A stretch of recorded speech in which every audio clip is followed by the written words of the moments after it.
Untuk mengetahui informasi terkini terkait kasus suap di Bakamla, kita telah terhubung dengan reporter Berita 1 TV Sadrina Evanalia dan juru kamera Amin Subarka dari gedung KPK. Sadrina, apakah informasi terkini dari kasus dugaan suap di Bakamla?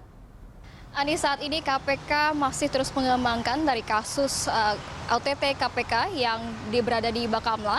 Di sini KPK masih menunggu satu tersangka dari 4 tersangka yang sudah ditetapkan oleh KPK. Satu orang tersebut adalah FD ataupun Fahmi Darmawansyah selaku direktur dari PT MTI yang masih buron di luar negeri. Sementara itu KPK ini meminta kepada FD agar menyerahkan diri dan juga bekerja sama secara baik dengan penegak hukum dan juga KPK untuk mengusut kasus suap terhadap dari Eko Susilo Hadi selaku dari PLT Sestama Bakamla dan juga Deputi Informasi Hukum Bakamla. Sementara itu tersangka FD diketahui ini memang sudah ke luar negeri sejak 2 hari sebelum terjadinya ataupun dilakukannya OTT oleh KPK di Bakamla. Jika nantinya FD ini tidak menyerahkan diri, maka KPK akan berkoordinasi dengan pihak Interpol untuk memaksa FD ini untuk pulang ke Indonesia, kemudian juga melakukan pemeriksaan di KPK. FD ini merupakan direktur dari PT MTI yang diduga menyuap dari pihak Bakamla dengan bersama 2 orang tersangka lainnya, ini senilai 2 miliar rupiah untuk pengadaan dari alat pengamanan dan juga tender alat dari keamanan kelautan. Ani.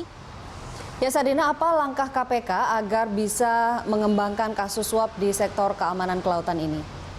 Ani, tentunya KPK masih memeriksa intensif sejumlah tersangka-tersangka, namun memang pada hari ini belum ada ataupun tidak ada jadwal pemeriksaan terhadap 3 tersangka yang sudah ditetapkan KPK, namun tentunya masih mendalami sejumlah informasi-informasi terkait dengan hal ini. Selain itu KPK juga bukan hanya memeriksa intensif 3 tersangka, di sini juga KPK selain itu juga melakukan pemeriksaan terhadap anggota TNI ini berinisial DSR yang sampai saat ini di KPK masih ditetapkan sebagai saksi. Selain itu juga KPK akan berkoordinasi dengan POM TNI untuk mengusut kasus ini, bahwa karena ini masih diduga melibatkan dari oknum-oknum anggota TNI. KPK juga tadi melalui dari jubir KPK, Ferdiansyah, ini mengatakan bahwa KPK meyakini bahwa kasus ini adalah merupakan tindak pidana pencucian uang karena melihat dari perkembangan kasus ini ada sesuatu hal ataupun dilakukan penyamaran untuk menghilangkan uang. Sementara itu KPK juga mengindikasikan bahwa dari total anggaran dari proyek ini atau pengadaan alat keamanan kelautan senilai 200 miliar, bahwa ada indikasi 7,5%-nya ini akan diberikan ataupun ditujukan kepada pihak Bakamla, terutama adalah melalui dari Eko Susilo Hadi. Demikian, Ani.